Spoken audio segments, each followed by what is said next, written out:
अथ सप्तमोऽध्यायः ज्ञानविज्ञानयोगः। श्रीभगवानुवाच मय्यासक्तमनाः पार्थ योगं युञ्जन्मदाश्रयः असंशयं समग्रं मां यथा ज्ञास्यसि तच्छृणु। ज्ञानं तेऽहं सविज्ञानम् इदं वक्ष्याम्यशेषतः।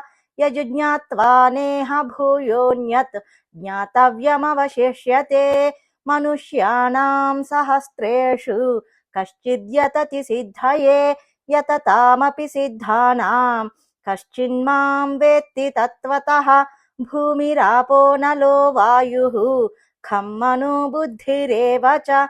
अहङ्कार इतीयं मे भिन्ना प्रकृतिरष्टधा। अपरेयमितस्त्वन्यां प्रकृतिं विद्धि मे परां। जीवभूतां महाबाहो ययेदं धार्यते जगत्। एतद्योनीनि भूतानि सर्वाणीत्युपधारय। अहं कृत्स्नस्य जगतः प्रभवः प्रलयस्तथा। मत्तः परतरं नान्यत् किञ्चिदस्ति धनञ्जय। मयि सर्वमिदं प्रोतं सूत्रे मणिगणा इव। रसोऽहमप्सु कौन्तेय प्रभास्मि शशिसूर्ययोः। प्रणवः सर्ववेदेषु शब्दः खे पौरुषं नृषु।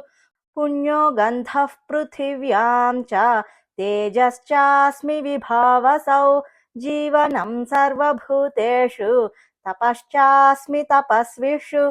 बीजं मां सर्वभूतानां विद्धि पार्थ सनातनं।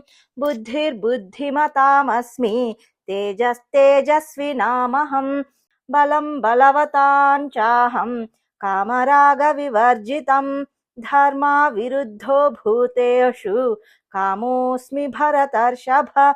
ये चैव सात्विका भावाः राजसास्तामसाश्च ये मत्त एवेति तान् विद्धि न त्वहं तेषु ते मयि।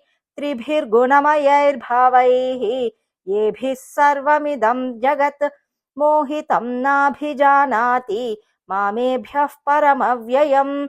दैवी ह्येषा गुणमयी मम माया दुरत्यया। मामेव ये प्रपद्यन्ते मायामेतां तरन्ति ते। न मां दुष्कृतिनो मूढाः प्रपद्यन्ते नराधमाः।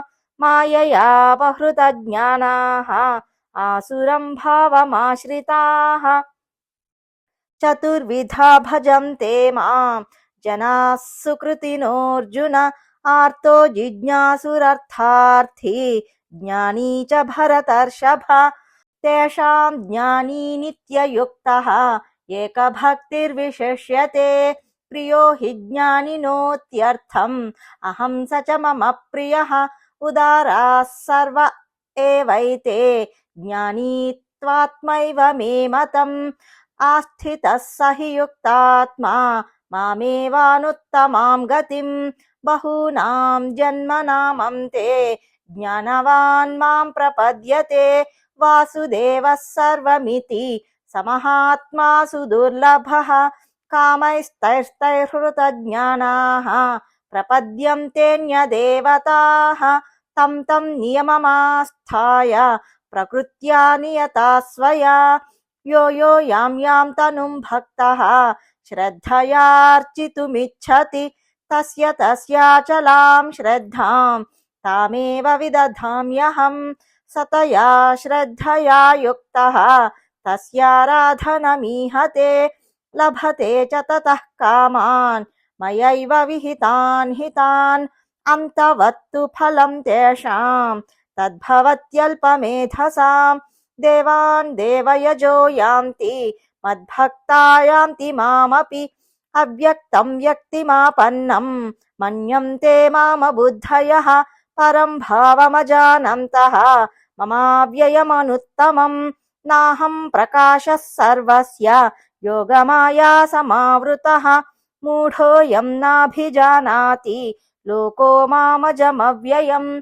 वेदाहं समतीतानि వర్తమానాని చార్జున భవిష్యాని చ భూతాని మాం తు వేద న కశ్చన ఇచ్ఛాద్వేష సముత్థేన ద్వంద్వమోహేన భారత సర్వభూతాని సమ్మోహం సర్గే యాంతి పరం తప యేషాం త్వం తగతం పాపం జనానాం పుణ్యకర్మణాం ते ద్వంద్వమోహ నిర్ముక్తాః భజంతే మాం దృఢవ్రతాః జరామరణమోక్షాయ మామాశ్రిత్య యతంతి యే ते బ్రహ్మ తద్విదుః కృత్స్నం అధ్యాత్మం కర్మ చాఖిలం సాధిభూతాధిదైవం మాం సాధియజ్ఞం చ ఏ విదుః ప్రయాణకాలేపి చ మాం ते విదుర్యుక్తచేతసః ఓం తత్సదితి శ్రీమద్భగవద్గీతాసు